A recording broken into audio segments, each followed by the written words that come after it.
Hello everyone, welcome to BioPuri. If you like the videos present on my channel, please like, comment, share and subscribe. तो आज हम start करेंगे unit 3 cell structure and function. तो unit 3 का जो हमारा first chapter है that is chapter 8 cell the unit of life, और ये हमारी पार्ट फर्स्ट वीडियो है।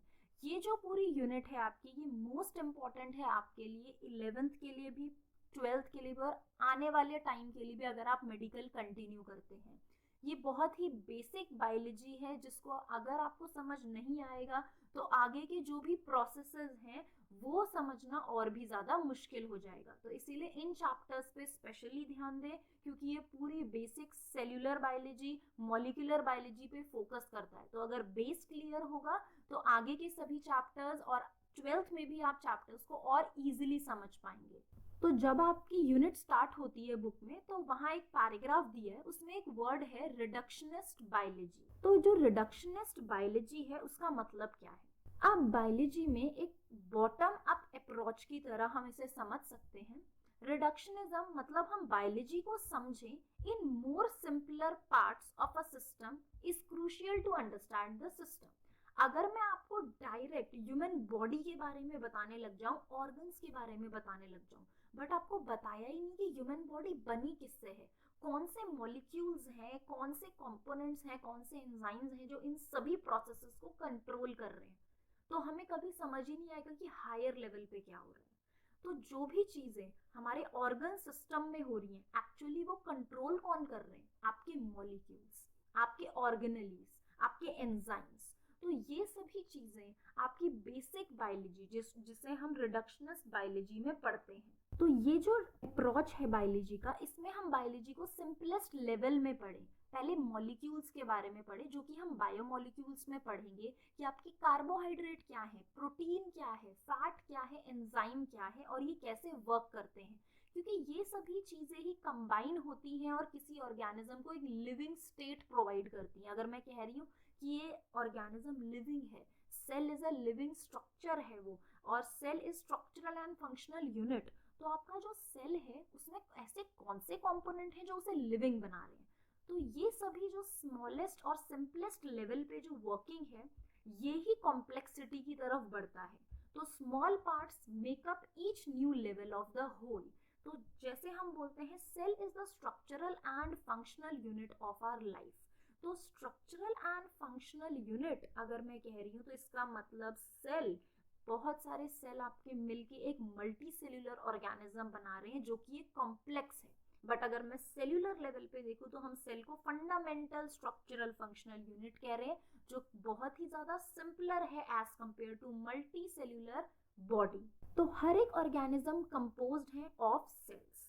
तो एक ऑर्गेनिज्म यूनिसेल्यूलर हो सकता है, मींस वो सिंगल सेल से बना है और वो ही सेल सभी फंक्शन कर रहा है, एक्सक्रेटरी, रेस्पिरेटरी, डाइजेस्टिव, रिप्रोडक्टिव। तो यूनिसेलुलर ऑर्गेनिज्म सिंगल सेल से बने। Multicellular organism more than one cell से बने हैं and more than one type of cell से भी बने हैं।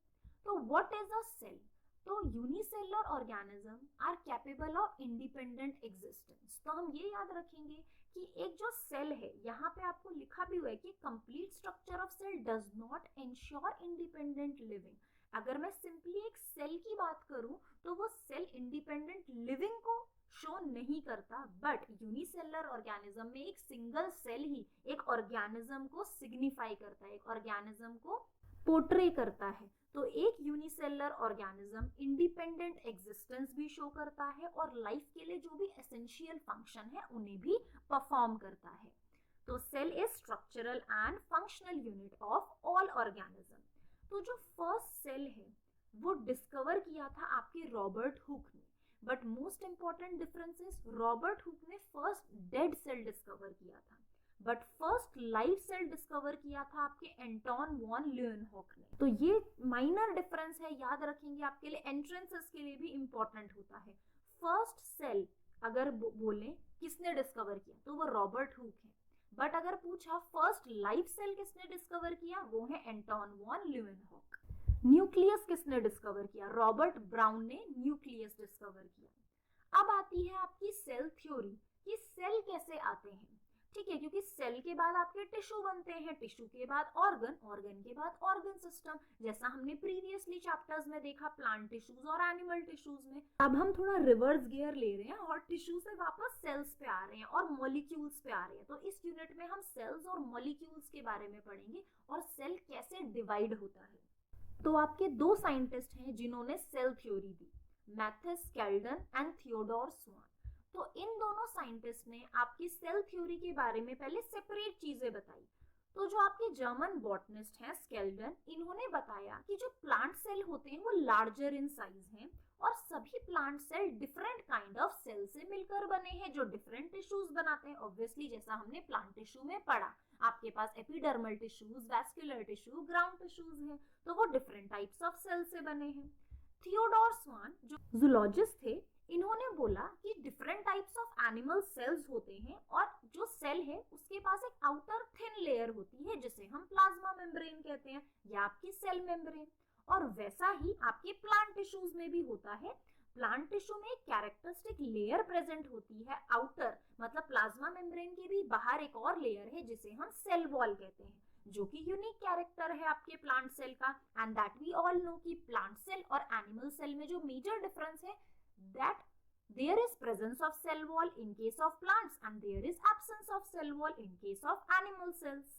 नेक्स्ट आपके स्वान ने प्रपोज किया हाइपोथेसिस कि the bodies of animals and plants are composed of cells and products of cell. तो ये बात बिल्कुल सही है कि जो प्लांट और एनिमल बॉडी है वो सेल से बनी है या फिर सेल के प्रोडक्ट से।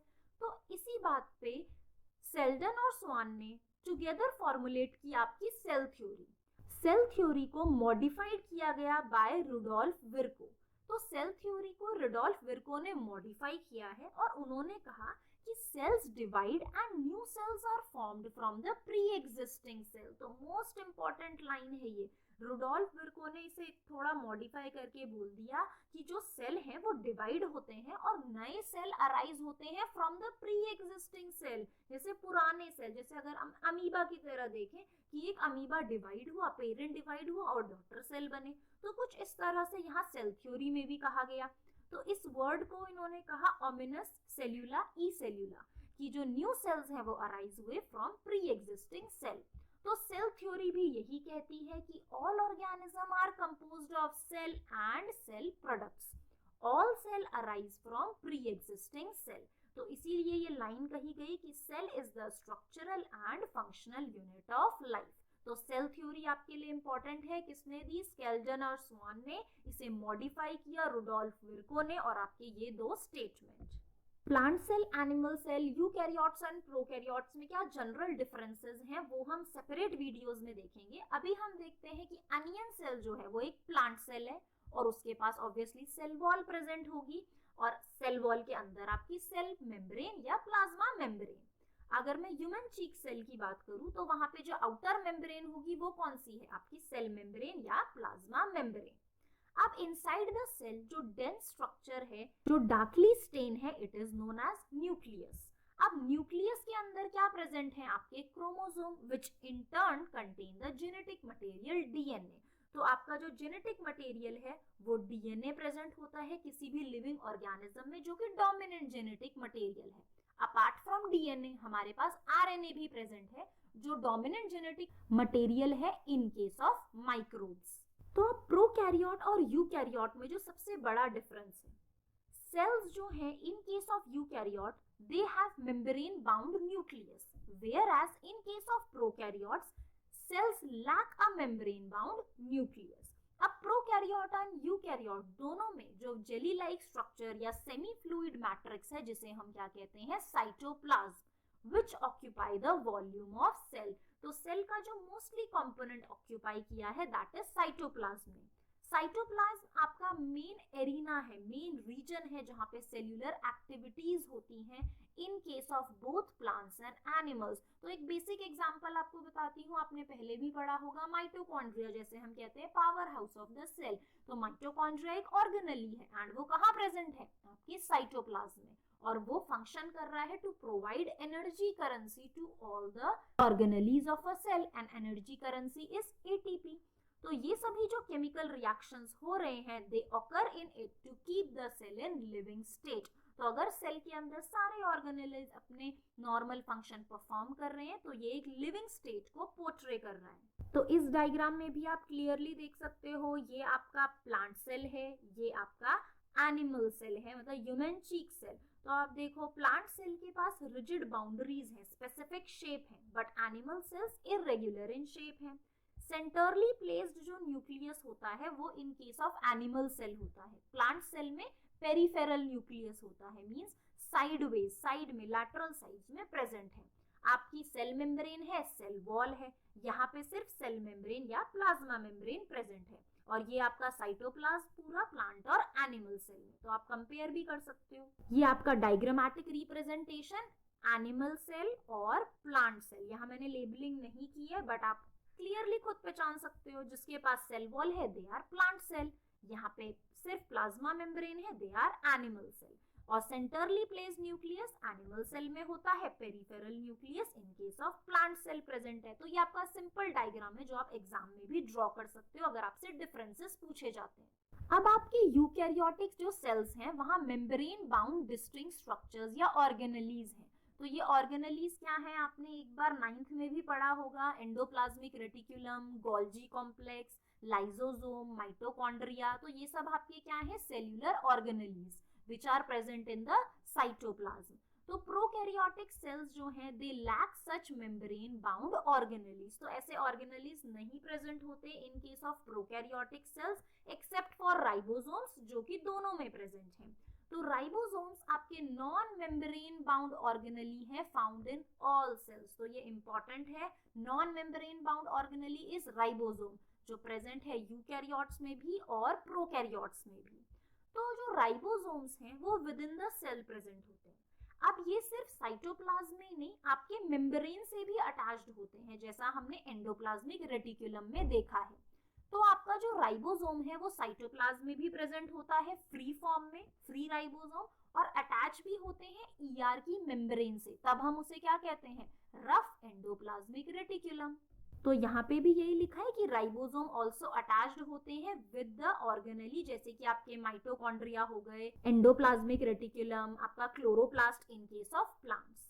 अब एनिमल सेल में नॉन मेम्ब्रेन बाउंड ऑर्गेनेली एक और प्रेजेंट है, that is centrosome which help in cell division. तो जब हम सेल डिवीजन का चैप्टर करेंगे, सेल साइकिल वाला चैप्टर 10th, तो वहां मैं आपको इसके बारे में बताऊंगी कि कैसे सेंट्रोसोम फंक्शन करते हैं। तो सेंट्रोसोम दूसरे नॉन मेम्ब्रेन बाउंड ऑर्गेनेली है जो एनिमल सेल में प्रेजेंट है। एक और हमने पढ़ा राइबोसोम। तो राइबोसोम प्रेजेंट होते हैं both eukaryotic and prokaryotic cell में, ये भी नॉन मेम्ब्रेन बाउंड है, सेंट्रोसोम भी नॉन मेम्ब्रेन बाउंड है जो कि सिर्फ एनिमल सेल में प्रेजेंट है। अब सेल का जो साइज है, शेप है, एक्टिविटीज है वो ऑब्वियसली डिफर करती है। जैसे हमने सेकेंड चैप्टर में पढ़ा, माइकोप्लाज्मा स्मॉलेस्ट सेल है आपका, स्मॉलेस्ट बैक्टीरिया है।